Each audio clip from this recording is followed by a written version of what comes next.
Je vis dans une région très rurale du Mississippi. Je crois que ma ville compte environ 247 habitants. Tout le monde se connaît.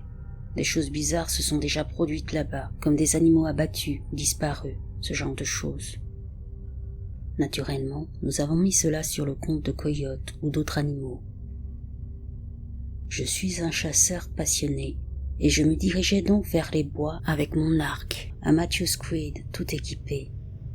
Je suis sorti un peu plus tôt que d'habitude, il faisait donc encore assez sombre. Tout ce que j'avais prévu de faire, c'était de me détendre dans mon twist stand pendant un moment, car je n'avais pas envie de chasser à l'affût ce jour-là. Le jour n'était pas très loin. Les oiseaux et les autres animaux sauvages commençaient donc à faire leurs appels matinaux. Je jure devant Dieu qu'en l'espace d'une seconde, tout ce qui se trouvait dans ce coin des bois s'est tu au même moment. Un silence de mort, rien que ça. Ça m'a foutu la trouille. Naturellement, mon moi effrayé s'est figé et a tendu l'oreille. Ma première pensée a été « Oh merde, quelque chose est ici avec moi », ce qui m'a encore plus effrayé. Puis j'ai commencé à penser qu'il s'agissait peut-être simplement d'un ours ou d'un lynx, que j'étais toujours terrifié à l'idée de rencontrer, mais au moins ça me donnait une réponse logique. Je me suis dit que je pouvais entendre un ours arriver, mais je savais que les grands félins étaient réputés pour traquer les gens à leur insu, ce qui m'effrayait au plus haut point. J'ai décidé de continuer à avancer vers mon stand, de me poster et de pointer mon arc vers l'arbre. Après ce qui m'a semblé être une éternité, j'y suis arrivé. Je me suis traîné jusqu'à mon stand, j'ai sorti mon couteau au cas où et j'ai écouté. L'aube commençait à poindre, ce qui me rassurait. Il n'y avait toujours pas de bruit d'animaux sauvages, ce qui devenait de plus en plus inquiétant. Mon stand était perché au bord d'un ruisseau. Le ruisseau n'était pas très profond, peut-être jusqu'à la cheville. Le seul son que je pouvais entendre était le léger bruit de l'eau qui coulait. C'est alors que j'entends quelque chose à ma droite qui court rapidement. Je lève instantanément mon arc et j'attends, me faisant presque pipi dessus tant j'étais effrayé. C'était de plus en plus fort et de plus en plus proche.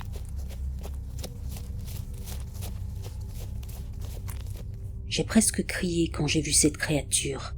Il ressemblait littéralement à quelque chose sorti de Dog Soldiers, mais en plus musclé. Il s'est enfoncé dans les broussailles, a dévalé la pente et a traversé le ruisseau, puis a disparu de l'autre côté.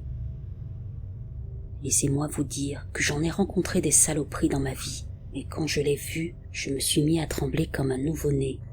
Je veux dire que ce truc était énorme, du genre 1m80, 100 kg. J'ai déjà vu des ours et d'autres animaux de ce genre. Ils ne courent pas comme ça. Quoi qu'il en soit, après ça, le soleil a vraiment commencé à se montrer. Je m'étais calmé et j'ai quitté les lieux en vitesse. Même si j'étais terrifié sur le moment, avec le recul, c'est certainement l'un de mes meilleurs souvenirs. Après ça, j'ai juste déplacé mon stand et chassé ailleurs.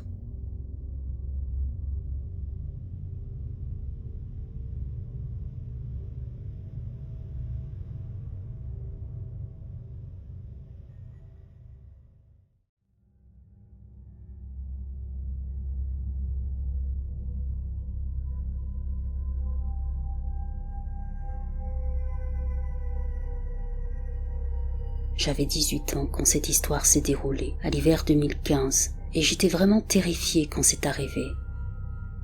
C'était sur un chemin forestier au sud de Swan Lake, dans le Montana, un peu près de Beaver Creek, je crois. Il y avait une bonne quantité de neige au sol. J'étais en visite chez moi, à Swan Lake, et ma petite sœur, âgée de 17 ans, et moi voulions faire un tour en voiture et écouter de la musique. Nous avons donc roulé pendant une bonne vingtaine de minutes, puis nous avons trouvé une route secondaire et nous nous sommes arrêtés à une bonne distance de la route principale pour que personne ne nous voie. Il faisait nuit noire et en hiver, le silence est si total la nuit que c'en est étrange, surtout en pleine nature. J'ai laissé mes phares allumés parce que j'avais l'impression qu'on nous observait. mais je me suis dit que c'était un cerf ou quelque chose comme ça. J'avais déjà vu des élans sur cette route, alors je savais qu'elle était fréquentée. Ma sœur et moi étions en train de discuter quand j'ai regardé dans les arbres, et je jure que j'ai vu un humanoïde blanc pâle et émacié qui essayait à peine de se cacher derrière un arbre. Il était encore dans l'obscurité au-delà de mes phares et s'est donc fondu dans l'ombre. Je l'ai regardé pendant un long moment. Ma sœur était occupée à me parler, donc elle n'a pas remarqué mon changement d'humeur. Je n'arrivais pas à le quitter des yeux. Il avait une tête difforme qui était trop grosse pour son corps mince. Ses yeux étaient deux énormes billes noires qui ne clignotaient pas. Il ne bougeait pas et ne faisait rien. Alors je me suis dit que c'était juste quelque chose que je voyais dans l'ombre. C'était juste assez loin de la lumière pour que je puisse l'ignorer facilement, je suppose. J'ai continué à parler avec ma sœur pendant un moment, puis j'ai décidé à nouveau d'essayer d'apercevoir la forme de la créature dans l'ombre, mais lorsque j'ai levé les yeux, elle était plus proche, juste à la limite de la lumière. À ce moment-là, j'ai eu tellement peur que mes yeux se sont remplis de larmes. La créature était voûtée sur le côté droit et se tenait debout, le dos arrondi, ses mains osseuses et bizarres en forme de griffes.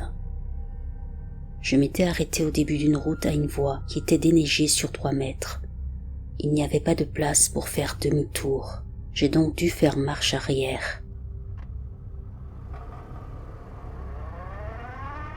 Chaque fois que je regardais en arrière, le véhicule se rapprochait de plus en plus. J'ai arraché la protection en plastique du rétroviseur du côté du conducteur et j'ai failli heurter un arbre dans ma précipitation. Je suis désolé de dire que je l'ai laissé là. J'avais trop peur de m'arrêter et de le ramasser. Désolé, Mère Nature. Ma sœur n'a jamais vu la chose. Elle était très confuse quant à la raison pour laquelle j'ai décidé de ne pas lui en parler. Nous avons roulé un peu plus longtemps et je ne me suis arrêté nulle part, car je me sentais toujours aussi effrayée. Il m'a fallu un certain temps pour me sentir à l'aise à l'idée de sortir dans les bois seul ou de conduire sur des routes secondaires seule la nuit. Je n'ai toujours aucune idée de ce que c'était. Ce n'était pas un randonneur désorienté qui se promenait nu, mais il avait le corps d'une personne. Il ressemblait à ces croquis du démon de Douvres, mais j'étais entre Swan Lake et Silly Lake dans le Montana, et cette créature était blanche et cendrée.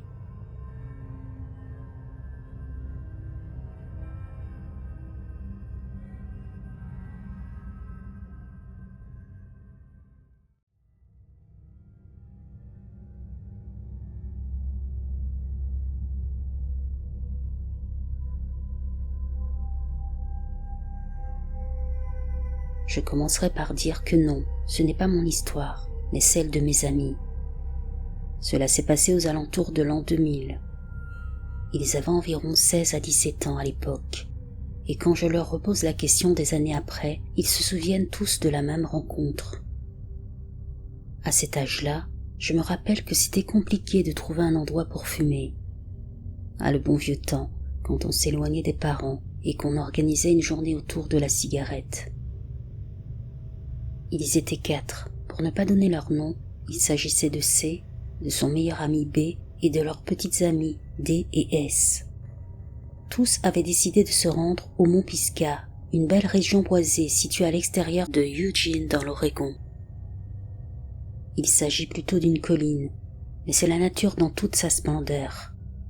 J'y suis allé plusieurs fois dans ma jeunesse et je sais exactement sur quel sentier ils étaient. Le principal qui relie le parking à la rivière. Ils avaient pris la petite berline blanche de B, s'étaient garés sur le parking et avaient ensuite marché jusqu'à la rivière. Sur le chemin de la rivière depuis le parking, il y a un tout petit pont qui traverse un petit ruisseau. Ce détail est important pour la suite de l'histoire. Le groupe a passé la journée à nager comme des adolescents typiques de l'Oregon. J'imagine que c'est la faim qui les a poussés à rentrer au bout de quelques heures, alors que le soleil commençait à se coucher. Ils ont donc marché le long du chemin de terre bien usé jusqu'au parking. Ce chemin était pavé depuis d'après Google Maps. Il ne leur faut qu'une vingtaine de minutes pour revenir à la petite passerelle près du parking qu'ils avaient traversée lors de leur randonnée. Lorsqu'ils atteignent cette petite parcelle près du parking, B regarde le vaste champ qui les sépare de la montagne boisée et remarque un énorme chien près de la limite des arbres à environ 100 mètres. Ils ont tous décrit plus tard qu'il s'agissait du plus gros chien qu'ils aient jamais vu. L'animal était simplement assis là. Il commença à faire sombre, mais d'après les descriptions de S et C et le dessin qu'elle a fait pour moi plus tard en 2005, il était très poilu. Il se peut même que j'ai encore le carnet où elle a dessiné le chien. Mes amis ont continué à marcher sur ce petit pont en bois, quand brusquement, l'une des filles s'est mise à crier. Le gros chien était maintenant sur ses pattes arrière, se tenant beaucoup plus près que lorsqu'elle l'avait vu quelques secondes plus tôt. Il avait traversé la plus grande partie du champ en quelques secondes, le temps de franchir ce pont de 3 mètres de long. Quelle que soit cette chose, elle était rapide, silencieuse et furtive. Mes 4 amis ont couru vers la voiture.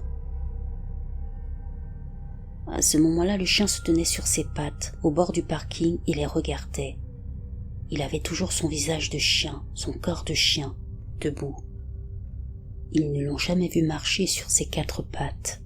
C'était comme si à chaque fois qu'il levait les yeux, il se tenait juste là, plus près. Comme l'a dit C, chaque fois qu'ils ont levé les yeux, il était plus près mais ne bougeait pas. Tous ont raconté à quel point il était surréaliste de voir un chien se tenir sur ses pattes arrière. Je ne sais pas s'il a couru pendant quelques instants et s'est ensuite relevé à intervalles réguliers dans le champ, mais c'est ainsi qu'ils l'ont décrit. Je leur ai souvent demandé s'il était sûr que ce n'était pas un ours. Non, c'était bel et bien un chien. Et ce dernier semblait les traquer.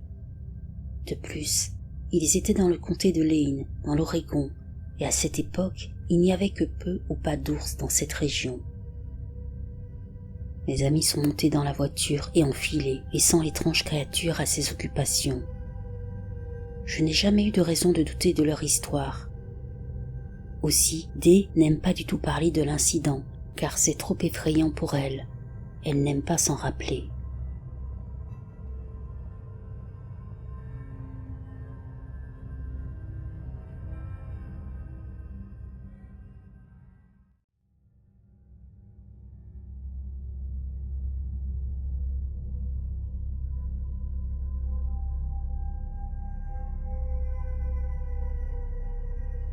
C'était il y a très longtemps quand j'étais petite. Ma mère venait de nous mettre au lit, mon frère et moi, et est allée dans sa chambre. Elle était encore éveillée, et la lumière de sa chambre avec la porte légèrement ouverte éclairait le couloir. Donc il ne faisait pas vraiment sombre puisque le couloir est court et petit. La porte de ma chambre est juste devant mon lit, et je regardais dans le couloir alors que j'étais allongée, quand soudain une petite créature noire qui ressemblait à un mélange de gobelin et de diable est passée devant ma porte du côté droit du couloir, qui était le côté où se trouvait la chambre de ma mère, vers le côté gauche qui menait à la chambre de mon frère et à la salle de bain. J'ai d'abord pensé que c'était mon imagination, mais environ 3 secondes plus tard, mon frère, dont la chambre est à côté de la mienne, a crié « Maman, c'est toi ? Maman, c'est toi ? Quelque chose est passé dans le couloir !» En entendant ces cris, paniquée, ma mère est sortie de sa chambre, puis a fouillé le seul endroit où menait le bout du couloir, c'est-à-dire la salle de bain, mais elle n'a rien trouvé. Aucune fenêtre n'était ouverte non plus. Je dirais que la créature mesurait environ 60 à 70 cm. Je ne suis pas vraiment sûre, mais comme il y avait un interrupteur à côté de ma porte, j'ai mesuré dans mon esprit à l'aide de celui-ci. Elle n'avait pas de queue, ni de cornes, ni d'ailes. Son corps était maigre, osseux, et elle était noire. La chose n'a pas fait de bruit et était extrêmement rapide. Elle est arrivée en 1 seconde. Je ne sais pas comment l'expliquer, mais c'était comme quand quelque chose est si rapide que vous ne le voyez pas physiquement bouger, mais plutôt vous le voyez immobile dans la fraction de seconde avant qu'il ne disparaisse. Depuis cet incident, je n'ai pas revu cette créature et je n'ai aucune idée de l'endroit où elle est allée. C'est comme si elle avait disparu dans les airs. J'ai eu d'autres expériences paranormales plus tard dans ma vie, comme des griffures étranges quand je me réveille. Mais j'ai découvert que je bougeais dans mon sommeil, donc ça peut s'expliquer de cette manière. Par contre, pour cette créature, je ne sais pas. En tout cas, si mon frère ne l'avait pas vue, j'aurais pensé que c'était mon imagination, mais comme il l'a vue aussi, alors il y avait définitivement quelque chose cette nuit-là. Je n'ai pas d'autre explication.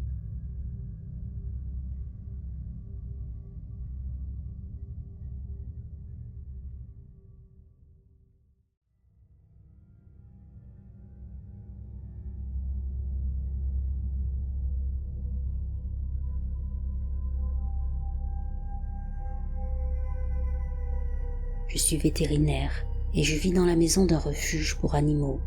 Aussi je m'occupe de la plupart des besoins médicaux des chiens.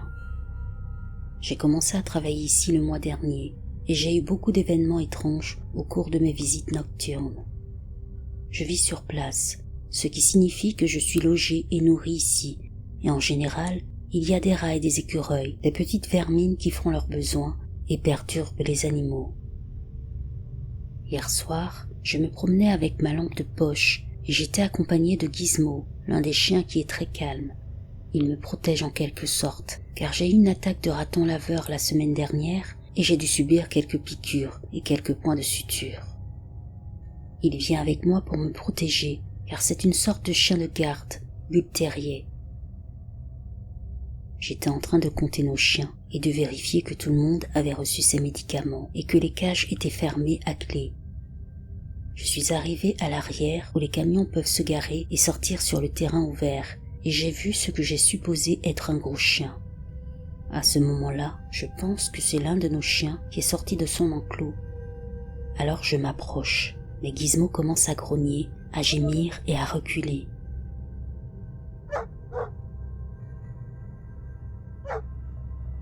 J'allume ma lampe et l'animal est toujours recroquevillé sur lui-même.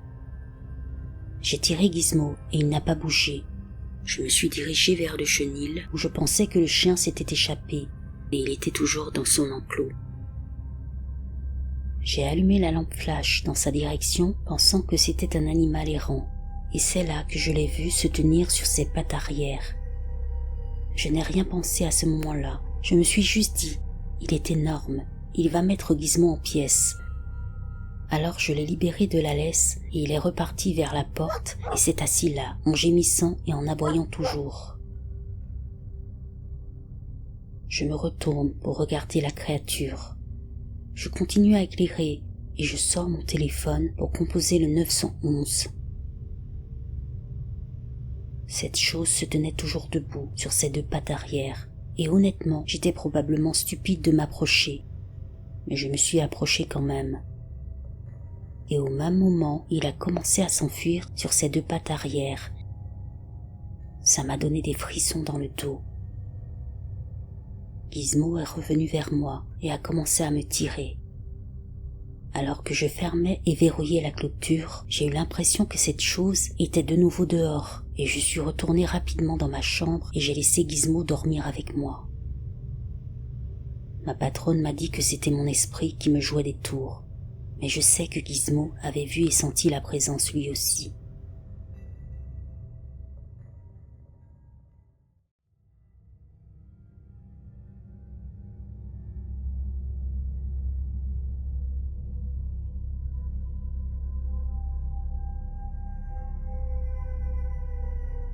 Ça s'est passé dans le nord du Queensland, en Australie, près de la propriété de ma famille, à environ 20 km de la petite ville où nous vivons.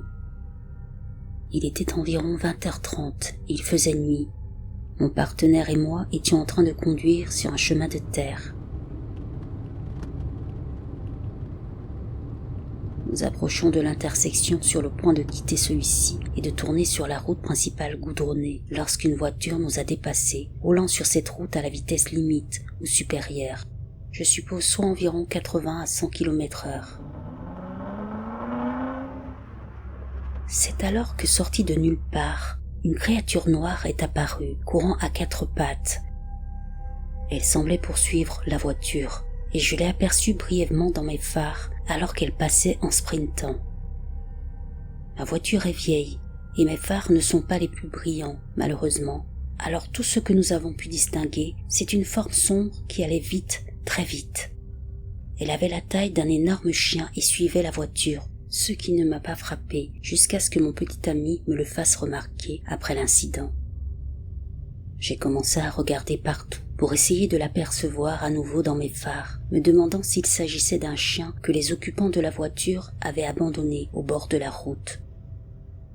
Mais en plus du fait qu'il était déjà loin, mon compagnon est devenu tendu et m'a demandé de continuer à conduire et d'accélérer.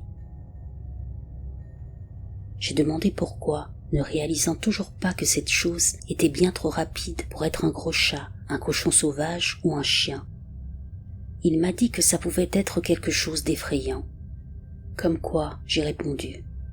Un Kudichi peut-être, a-t-il dit, et il m'a fait remarquer à quel point il était rapide. Effrayé, je lui ai demandé ce que c'était. Je ne suis pas sûr de l'orthographe. Il l'a prononcé Kudichi ou Kudichi, je ne sais plus, et il m'a répondu qu'il ne voulait pas en parler. Suite à ça, je n'ai pas arrêté de regarder dans mon rétroviseur à chaque fois que nous passions sous un lampadaire pour vérifier que cette chose ne nous suivait pas. Nous sommes arrivés sains et saufs à la maison et je lui ai posé à nouveau la question, mais il m'a simplement répondu qu'il s'agissait d'une sorte d'esprit. Je ne pense pas qu'il en savait plus. Il y a beaucoup d'entités différentes dans le monde de la mythologie aborigène australienne.